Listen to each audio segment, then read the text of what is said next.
Subscribe to our YouTube channel and press the bell icon to get the latest updates. नमस्कार, मेरा नाम पिंटू सिंह यादव है और आप देखना शुरू कर चुके हैं न्यूज लाइव। दोस्तों, गैंगस्टर एक्ट मामले में निलंबित सांसद अफजाल अंसारी द्वारा अपनी दोष सिद्धि पर रोक लगाने की मांग के मामले में supreme court justice Suryakant, justice Dipankar Datta और जस्टिस उज्ज्वल भुइया के पीठ के समक्ष अफजाल के वकील अभिषेक मनु सिंघवी ने अपने दलील रखी है। अभिषेक मनु सिंघवी ने कहा है कि 1993 की एफआईआर में ऐसा कुछ भी नहीं था जो यह दिखाता हो कि मुख्तार अंसारी घटना में शामिल थे। रिकॉर्ड पर ऐसा कुछ भी नहीं है जिससे साबित हो कि अफजाल अंसारी ने गवाहों को धमकाने और सबूतों को प्रभावित करने की कोशिश किया है। सिंघवी ने आरोप लगाया है कि ट्रायल कोर्ट के मामलों के निपटारे में अनावश्यक देरी है। सिंघवी ने दलील दी कि अफजाल अंसारी तब सांसद थे, लेकिन फैसले के बाद उनको संसद की सदस्यता से अयोग्य घोषित कर दिया गया।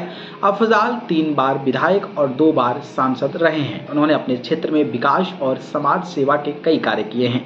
सिंघवी ने वायनाड सांसद राहुल गांधी के निलंबन के बाद उनकी बहाली के सुप्रीम कोर्ट के फैसले का हवाला भी दिया है। अभिषेक मनु सिंघवी ने कहा है कि चुनाव आयोग 6 महीने में कहीं भी चुनाव की घोषणा कर सकता है।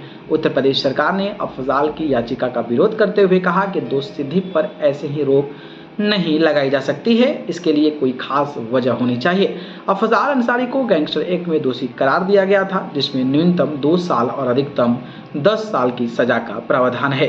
यूपी सरकार ने कहा कि गंभीर आपराधिक मामलों में अफजाल अंसारी को दोषी करार दिया गया है। यूपी सरकार ने कहा कि राहुल गांधी के मामलों में अधिकतम सजा 2 साल ही थी, ऐसे में उस आदेश का हवाला नहीं दिया जा सकता है। यूपी सरकार ने कहा कि कानून के अनुसार विधायक, सांसद और आम आदमी सब कानून की निगाह में बराबर हैं। यूपी सरकार ने कहा कि अगर अफजाल को दोष सिद्धि पर रोक लगाई जाती है तो उससे समाज पर भी असर पड़ेगा। सुप्रीम कोर्ट ने कहा कि केस के हिसाब से दोष सिद्धि पर रोक लगाई जाती है। कोर्ट ने यूपी सरकार के मामले में अपवाद के बताने को कहा। यूपी सरकार ने कहा कि अफजाल अंसारी के वकील लोकसभा सीट खाली होने की दलील नहीं दे सकते हैं। गैंगस्टर मामले में अफजाल अंसारी की दोष सिद्धि पर रोक नहीं लगाई सकती है। अफजाल अंसारी के खिलाफ अभी भी कई मामले लंबित हैं। सुप्रीम कोर्ट ने कहा कि अफजाल अंसारी को अभी गैंगस्टर मामले में दोषी करार दिया गया है, दूसरे किसी अन्य मामले में दोषी नहीं करार दिया गया है। यूपी सरकार ने कहा कि अफजाल अंसारी के खिलाफ 3 से 4 मामले अभी लंबित हैं। गैंगस्टर मामले में अफजाल को सजा हुई है। यूपी सरकार ने कहा कि अगर अफजाल को दोष सिद्धि पर रोक लगाई जाती है तो उससे कानून व्यवस्था की बात भी आ सकती है, समाज पर इसका गलत असर भी पड़ने वाला है। बाकी जिस तरीके से तमाम लड़ाइयां लड़ी जा रही है उसको लेकर आपको क्या लगता है? अफजाल की कुर्सी बहाल हो पाएगी? कमेंट बॉक्स में बताइए। धन्यवाद।